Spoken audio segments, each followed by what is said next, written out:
एक लड़की जो देखने में बेहद ही खूबसूरत होती है, उम्र लगभग उसकी 22 साल होती है। दोस्तों, वो अपने मामा के घर पहुंच जाती है क्योंकि आने वाले अगले दिन को जो मामा की लड़की है उसकी शादी होने वाली होती है। बड़ी ही खुशियों से यहाँ पर ये लड़की पहुँच जाती है और आनंद वहाँ पर लेने लगती है। दोस्तों, जैसे ही शादी का दिन आता है, बारात दरवाजे पर आ जाती है तो दूल्हा यहाँ पर उस दुल्हन को छोड़कर इस लड़की से शादी कर लेता है। दोस्तों, क्या हुआ था वहाँ पर, अगर आप लोग भी पूरे मामले को डिटेल से जानना चाहते हैं तो वीडियो को जरा सा भी स्किप ना करें, लास्ट तक वीडियो को जरूर देखिएगा। दोस्तों, आगे बढ़ने से पहले हमारी वही रिक्वेस्ट कि जो हमारे चैनल के साथ नए हैं कृपया करके चैनल को फॉलो कर ले, बेल आइकन को जरूर प्रेस करें। नमस्कार, जय हिंद। आप देख रहे हैं APH न्यूज राहुल रावत के साथ। दोस्तों, आज की जो हकीकत की घटना आप लोगों को बताने जा रहा हूं,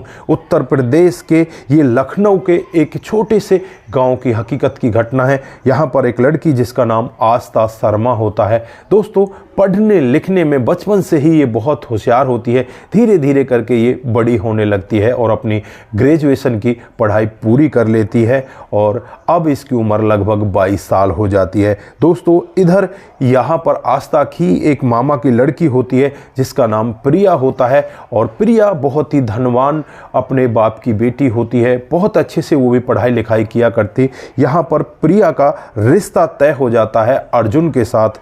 दोस्तों, अर्जुन बहुत धनी व्यक्ति होता है, उसके बहुत सारे कारखाने होते हैं, बहुत धन दौलत उसके पास होती है और प्रिया के साथ इसकी शादी तय कर दी जाती है। दोस्तों, एक डेट निश्चित कर दी जाती है और जिस दिन शादी होती है उससे पहले दिन जो आस्था होती है अपने मामा की लड़की की शादी में पहुंच जाती है और वहां मामा की लड़की के साथ मिलकर बहुत मज़े करती है। उसकी जो रस्में हैं उनको पूरा कराने में। दोस्तों, जैसे ही धीरे धीरे समय बीतता है, अगला दिन आ जाता है और बारात यहाँ पर इनके दरवाजे पर पहुँच जाती है। अब यहाँ पर जो प्रिया की मम्मी होती है वो घर के अंदर जाकर देखती है तो प्रिया उस कमरे में होती ही नहीं। दोस्तों, अब यहाँ पर घर वालों के हाथ पैर फूलने लगते हैं। घर वाले करें तो क्या करें। यहाँ पर जो आस्था शर्मा होती है वो थोड़ी देर पहले अपनी मामी से यही कह रही थी कि मामी, अगर दूल्हे ने मुझे बहन से पहले देख लिया तो कहीं ऐसा ना हो दूल्हा मुझे पसंद कर ले। दोस्तों, अब यहाँ पर मामी एकदम से टूट जाती है और बैठकर रोने लगती है। उसका पति वहाँ पर आता है, दोनों बैठ जाते हैं और बैठकर दोनों विलाप करने लगते हैं कि ये हो क्या गया, हमारी तो इज्जत नीलाम हो जाएगी, हम करेंगे तो क्या करेंगे, बारात हमारे दरवाजे पर है और हमारी बेटी पता नहीं कहाँ भाग गई। दोस्तों, इधर उधर बेटी को ढूंढा जाता है लेकिन कहीं से भी बेटी का कोई अता पता नहीं लगता। वहाँ पर CCTV कैमरे लग रहे थे। उन CCTV कैमरों में जब देखा जाता है तो ये प्रिया एक लड़के के साथ बाइक पर बैठकर वहाँ से फरार हो जाती है। दोस्तों, अब यहाँ पर जो मामा मामी है वो घुटनों के बल बैठ जाते हैं और जो आस्था लड़की होती है वो वहाँ पर पहुँचती है और अपनी मामी को उठाती है, कहने लगती है कि मामी हुआ क्या, आप किस तरह से परेशान हो। तो यहाँ पर मामी उसे सारा सत्य बता देती है। मामा भी उसके सामने हाथ जोड़ने लगता है कि बेटी, आज हमारी इज्जत को रख ले, नहीं तो हमारी इज्जत नीलाम हो जाएगी। दोस्तों, यहाँ पर आस्था की समझ में आ ही नहीं रहा था कि ये लोग उससे क्या कह रहे हैं, उससे क्या चाहते हैं। अब यहाँ पर जो आस्था की मामी होती है आस्था को बिठाती है और उससे कहने लगती है कि बेटा, आज तुझे दुल्हन बनना है। यहाँ पर आस्था कहने लगती है कि मामी, भला ऐसे कैसे हो सकता है, बहन की जगह मैं कैसे ले सकती हूँ। तो मामी उससे के सामने हाथ जोड़ लेती है और कहने लगती है कि बेटा, आज हमारी इज्जत को रख ले, बस इसी में हमारी मान मर्यादा है। तो यहाँ पर आस्था कहने लगती है कि ठीक है, मैं आपकी इज्जत को रख लेती हूँ, मैं ये शादी कर लेती हूँ। दोस्तों, ना तो आस्था के घर वालों को इतना पता होता कि यहाँ पर हो क्या रहा है, ना ही किसी और को पता होता, क्योंकि यहाँ पर जो आस्था की माँ है कुछ दिन पहले ही इस जहाँ को छोड़कर जा चुकी होती है और जो पापा होता है वो थोड़ा सा शराब वगैरह पीने लगता है। वो बाहर ही रहा करता, वो इस शादी में भी नहीं आता। आस्था बस अकेली ही यहाँ पर अपनी मामा की लड़की की शादी में आई थी। अब यहाँ पर निर्णय लेने वाली भी आस्था ही होती है और आस्था यहाँ पर दुल्हन का जोड़ा पहनकर सीधे अर्जुन के साथ मंडप में बैठ जाती है। यहाँ पर फेरे पड़ जाते हैं और जब माला की रस्म होती है तो यहाँ पर अर्जुन देखता है कि ये तो प्रिया जैसी लग नहीं रही, शायद मेकअप वगैरह का कुछ ना कुछ फ़र्क होगा। इन दोनों की शक्ल ज़्यादातर मिलती जुलती थी, लेकिन थोड़ा सा फ़र्क यहाँ पर था। लेकिन यहाँ पर अर्जुन सोचने लग जाता है कि शायद ये फ़र्क ऐसे ही मुझे दिख रहा है, शायद मेकअप वगैरह का फ़र्क होगा। दोस्तों, माला डल जाती है और माला डलने के बाद फेरे वगैरह हो जाते हैं। और उसके बाद जब अर्जुन को यहाँ पर आस्था की हकीकत पता चलता है कि ये प्रिया नहीं है, ये तो आस्था है। दोस्तों, यहाँ पर अर्जुन एकदम से गर्म हो जाता है और कहने लगता है कि तुम लोगों ने मेरे साथ में धोखा किया है। दोस्तों, यहाँ पर प्रिया के माता पिता इस अर्जुन के सामने हाथ जोड़ लेते हैं और कहने लगते हैं कि अर्जुन, इस बात को ज़्यादा आगे मत बढ़ाओ, इसमें तुम्हारी भी बेइज्जती है, हमारी भी बेइज्जती है। जो हमारी बेटी प्रिया है वो पता नहीं यहाँ से भाग चुकी है। दोस्तों, अर्जुन जब ये पूरा वाक्य सुनता है तो अर्जुन के भी पैरों तले ज़मीन खिसक जाती है। यहाँ पर अर्जुन को बताया जाता है कि ये हमारी भांजी है आस्था, और इसने आज हमारी इज्जत रखी है, आपकी इज्जत रखी है, इसलिए ये शादी संपन्न हो पाई। दोस्तों, अर्जुन भी यहाँ पर एकदम के लिए भावुक हो जाता है और आस्था की तरफ बड़ी ही गहरी निगाहों से देखने लगता है और कहने लगता है कि आस्था, मैं आपका कैसे धन्यवाद करूँ, आज आपने मेरी इज्जत बचाकर कितना बड़ा काम कर दिया। आपको नहीं पता, अगर ये बात मीडिया में आगे फैल जाती तो मेरी बहुत बड़ी बदनामी हो जाती। मेरा जो कारोबार है बहुत ही रेस्पेक्टेड कारोबार है, और जब लोगों को पता चलता कि अर्जुन कारोबारी की दुल्हन मंडप से भाग गई तो यहाँ पर बहुत बड़ा हंगामा हो जाता। आस्था, तुम्हें नहीं पता तुमने आज मेरे लिए कितना बड़ा काम किया है। दोस्तों, आस्था यहाँ पर कुछ नहीं कहती और चुपचाप रहती है। फिर यहाँ पर जो मामा मामी होते हैं यहाँ पर अपनी भांजी को अब अर्जुन के साथ विदा कर देते हैं और फिर अपनी नम आँखों से अपने घर के अंदर चले जाते हैं। यहाँ पर दोनों बैठकर सोचने लगते हैं कि आज हमारी ये भांजी नहीं होती तो हमारी इज्जत नीलाम हो जाती। दोस्तों, अब यहाँ पर आस्था अर्जुन के घर पर जाती है। अर्जुन के घर वाले भी आस्था का बहुत ही भव्य स्वागत करते हैं। आस्था बहुत ही सीधी सादी और बहुत ही सभ्य लड़की होती है। यहाँ पर भी अर्जुन के घर को बड़े आराम से संभाल लेती है और उसके बाद इनका जीवन बड़े अच्छे से कटने लगता है। लगभग 2.5 साल का समय बीत जाता है और 2.5 साल बाद यहाँ पर अर्जुन और आस्था को एक बेटा होता है, वो भी बहुत ही सुंदर होता है। अब इनके जीवन में खुशियाँ और आगे बढ़ जाती हैं, लेकिन अब यहाँ से आगे जो होने वाला है वो किसी को नहीं पता होता। जो यहाँ पर लड़की होती है प्रिया, वो सीधे अपने माता पिता के घर पहुँचती है। दोस्तों, जब माता पिता प्रिया को देखते हैं, उसकी फटेल हालत को देखते हैं, तो उनके मन में क्रोध भी आता है और बहुत सारे सवाल भी आते हैं कि तेरे साथ में ऐसा हुआ क्या, तू कहाँ चली गई थी। तो प्रिया यहाँ पर अपनी कहानी डिटेल से बताने लगती है कि मैं अंकित नाम के एक लड़के से प्यार किया करती और उसी के साथ में शादी के दिन यहाँ से फरार हो जाती हूँ, मुझे लेकर चला जाता है और उसके साथ मैं काफ़ी दिनों से रह रही हूँ।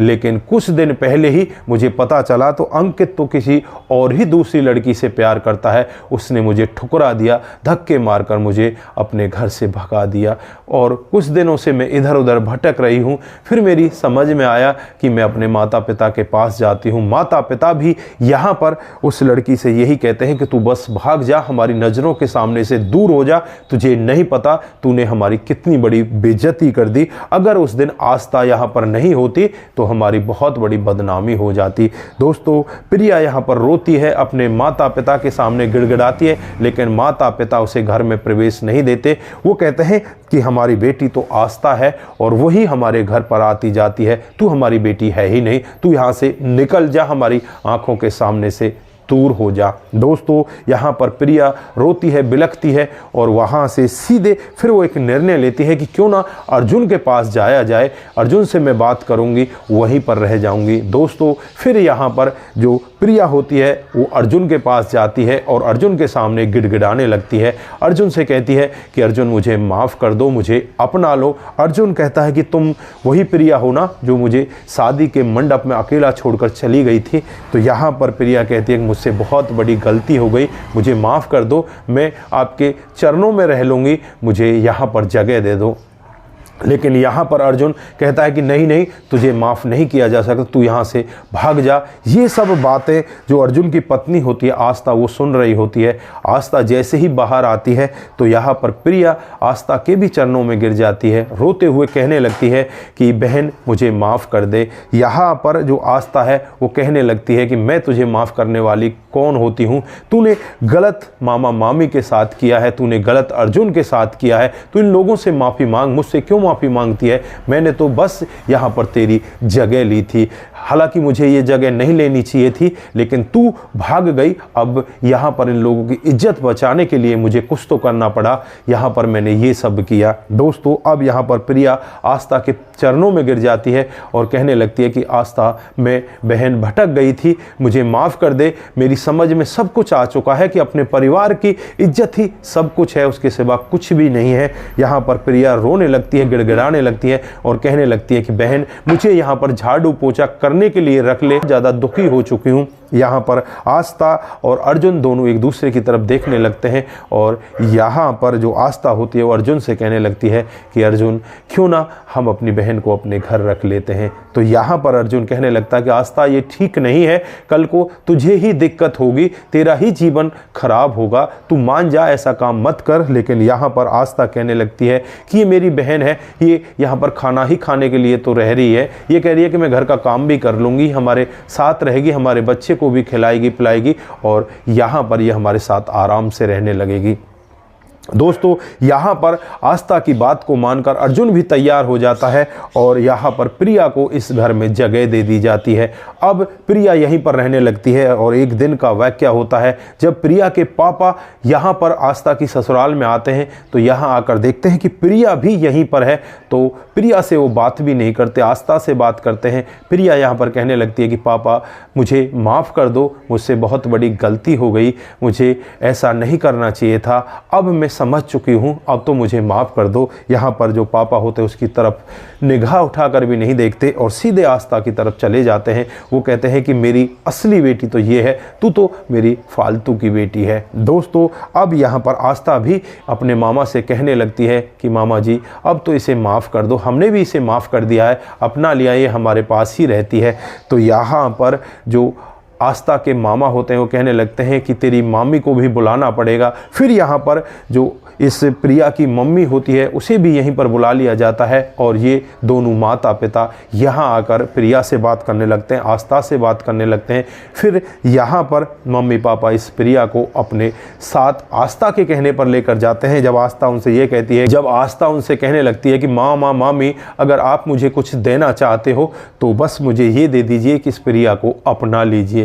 दोस्तों यहाँ पर आस्था के कहने पर मामा मामी इस प्रिया को अपना लेते हैं और अपना कर अपने घर ले जाते हैं। दोस्तों प्रिया घर जाने के बाद बिल्कुल एकदम से बहुत अच्छी हो चुकी थी। अब उसे किसी भी तरह की कोई बात ऐसी दिखती ही नहीं थी कि मुझे किसी से प्यार करना है, किसी के साथ जाना है, वो सारी चीज़ भूल चुकी थी। और अब यहाँ पर आस्था ही अपने ही पड़ोस में रहने वाले एक लड़के के साथ प्रिया की शादी तय करवा देती है और यहाँ पर बड़ी ही धूमधाम से प्रिया की शादी उस लड़के के साथ हो जाती है और इनका जीवन बहुत ही बेहतर तरीके से कटने लगता है। मामा मामी फिर यहाँ पर आस्था का धन्यवाद करते हैं, कहते हैं कि बेटी तूने हमारी इज्जत उस दिन भी रखी थी और आज भी तूने हमारी इज्जत रखी है। बेटी हम तेरा कैसे धन्यवाद करें, हम तो यही चाहते हैं कि तू आगे भी दोबारा जन्म ले तो हमारी ही बेटी बनकर जन्म ले। दोस्तों यहाँ पर आस्था भी गदगद हो जाती है, वो कहने लगती है कि मामा मामी जी ये मेरा फ़र्ज़ था, मैंने अपना फ़र्ज़ निभाया। दोस्तों उस दिन के बाद से ये पूरा का पूरा परिवार बड़े सुख के साथ आराम से रहने लगता है। यहाँ पर आस्था की जितनी बड़ाई की जाए उतनी कम यहाँ पर दिखाई देती है, क्योंकि आस्था ने काम ही इतना अच्छा किया था। हालांकि उनकी खुद की बेटी ने उनकी इज्जत बिगाड़ दी थी, लेकिन भाई जी ने यहाँ आकर उनकी इज्जत को बचाया था। तो दोस्तों यहाँ पर इस कहानी को सुनकर आपको कैसा लगता है, आप क्या कहना चाहते हैं, आप जो भी कहना चाहते हैं एक बार कमेंट बॉक्स में ज़रूर दीजिएगा। दोस्तों आज के लिए बस इतना ही, फिर मिलते हैं किसी नए मोड के साथ। तब तक के लिए आप अपना ख्याल रखें, परिवार का ख्याल रखें, सतर्क रहें, सावधान रहें। दोस्तों जिन साथियों ने हमारे पिछले वीडियोज़ पर कमेंट किए थे उनका नाम हम यहाँ पर बारी बारी से लेने वाले हैं। जो सबसे पहला कमेंट आता है वो लर्जन राजू का आता है। सर जी गुड इवनिंग सर, मैं वेट ही कर रहा था कि आपकी वीडियो सुनाई दे जाती है। सर जी कहानी पहले से सुनी होती तो मेरे को मालूम हो जाता कि उसका इलाज हो जाता है। सर मैं भी दिल से आपको बहुत सल्यूट करता हूं, आपकी कहानियों को हर दिन देखता हूं। आपका बहुत बहुत धन्यवाद, आपका भी बहुत बहुत धन्यवाद दोस्तों। उसके बाद कुमार केसी जी हमें लिखते हैं जय श्री राम जय भोलेनाथ, आपका भी दिल की गहराई से बहुत बहुत धन्यवाद दोस्तों। क्यूम अंसारी जी हमें लिखते हैं आपकी कहानी बहुत अच्छी होती है, आपका भी बहुत बहुत धन्यवाद दोस्तों। उसके बाद ठाकुर योगेंद्र सिंह राजपूत हमें लिखते हैं, वो लिखते हैं सर राधे राधे कृष्णा की जय हो जी, आपकी बहुत बहुत धन्यवाद। मोनू जैन जी हमें लिखते हैं नाइस वीडियो, आपका भी दिल की गहराई से बहुत बहुत धन्यवाद। सूरज डीईओ नमस्ते भाई, very good story, I am Suraj from Fiji, आपका भी दिल की गहराई से बहुत बहुत धन्यवाद। तेज प्रताप सिंह हमें लिखते हैं वेरी नाइस स्टोरी, आपका भी दिल की गहराई से बहुत बहुत धन्यवाद। आप सभी लोग इसी तरह से हमारे साथ बने रहें दोस्तों। जो अगला कमेंट आता है हकीकुल्ला खान का आता है, आप कहां से इतनी अच्छी कहानी लाते हो, आपका बहुत बहुत धन्यवाद। कुमार केसी जी जय श्री राम जय शंभू, आपका भी दिल की गहराई से बहुत बहुत धन्यवाद। वसीम अहमद जी वेरी नाइस स्टोरी, आपका भी दिल की गहराई से बहुत बहुत धन्यवाद। सूरज डीईओ आपका भी दिल की गहराई से बहुत बहुत धन्यवाद। जो लर्जन राजू जी हैं वो हर एक कहानी पर हमारे कमेंट करते हैं, राजू जी आपका दिल की गहराई से बहुत बहुत धन्यवाद। उसके बाद रघु रावत जी हमें कमेंट करते हैं, आपकी कहानी बहुत ही नाइस होती है, आपका भी दिल की गहराई से बहुत बहुत धन्यवाद। इसी तरह से आप सभी लोग हमारे साथ बने रहें, इसी तरह से अपना प्यार हमारे साथ बनाए रखें दोस्तों। हमारी कहानियों को ज़्यादा से ज़्यादा लोगों के साथ भी साझा करें, और जो लोग हमारे साथ नए जुड़ते हैं वो हमारे चैनल को फॉलो ज़रूर कर जाएं दोस्तों। आप सभी का दिल की गहराइयों से फिर से बहुत बहुत धन्यवाद। आप इसी तरह से हमारे साथ जुड़े रहें, रिश्तों की अहमियत को ज़रूर समझें, सतर्क रहें, सावधान रहें। नमस्कार, जय हिंद, जय भारत।